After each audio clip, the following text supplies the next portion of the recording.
Hi hello ನಮಸ್ಕಾರ. ನಿಮ್ಮೆಲ್ಲರಿಗೂ colourful ಅಡ್ಡಾಗೆ ಸ್ವಾಗತ.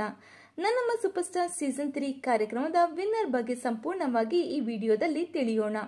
ಈ ಕಾರ್ಯಕ್ರಮದಲ್ಲಿ 6ನೇ ಸ್ಥಾನವನ್ನ ಪ್ರಿಯಾಂಕಾ ಹಾಗೂ ದ್ವಿತಾ, 5ನೇ ಸ್ಥಾನವನ್ನ ಅಪೂರ್ವ ಹಾಗೂ ಆಯಾಂಶ್ ರವರು ಪಡೆದಿದ್ದಾರೆ.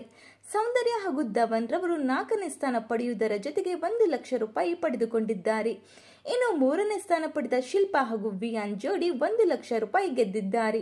ಈ ಕಾರ್ಯಕ್ರಮದಲ್ಲಿ ಸಾರಿಕಾ ಹಾಗೂ ಮೃದಿನಿ ಜೋಡಿ ನಮ್ಮ ಸೂಪರ್ ಸ್ಟಾರ್ ಸೀಸನ್ 3 ಕಾರ್ಯಕ್ರಮದ ವಿನ್ನರ್ ಆಗಿ 5 ಲಕ್ಷ ರೂಪಾಯಿ ನಗದನ್ನ ಗೆದ್ದಿದ್ದಾರೆ. ಇನ್ನು 2ನೇ ಸ್ಥಾನ ಪಡೆದ ಚೈತ್ರ ಹಾಗೂ ದುಷ್ಯಂತ್ ಜೋಡಿ 2 ಲಕ್ಷ ರೂಪಾಯಿ ಬಹುಮಾನ ಮೊತ್ತವನ್ನ ಗೆದ್ದಿದ್ದಾರೆ. ಮುಂಬರುವ ರಾಜಾರಾಣಿ ಕಾರ್ಯಕ್ರಮದಲ್ಲಿ ನೀವು ಯಾವ ಸೆಲೆಬ್ರಿಟಿ ಜೋಡಿಯನ್ನ ಈ ಕಾರ್ಯಕ್ರಮದಲ್ಲಿ ನೋಡಲು ಇಷ್ಟಪಡುತ್ತೀರಾ ಅಂತ ಕಾಮೆಂಟ್ ಮೂಲಕ ತಿಳಿಸಿ. ಇನ್ನು ನಮ್ಮ ಸೂಪರ್ ಸ್ಟಾರ್ ನಿಮಗೆ ಇಷ್ಟವಾಗಿದ್ದರೆ ಈ ಒಂದು ವಿಡಿಯೋ ಲೈಕ್ ಮಾಡಿ, ಶೇರ್ ಮಾಡಿ, ನಮ್ಮ ಕಲರ್ಫುಲ್ ಅಡ್ಡ ಚಾನೆಲ್ನ ಸಬ್ಸ್ಕ್ರೈಬ್ ಮಾಡ್ಕೊಳ್ಳಿ. Thank you.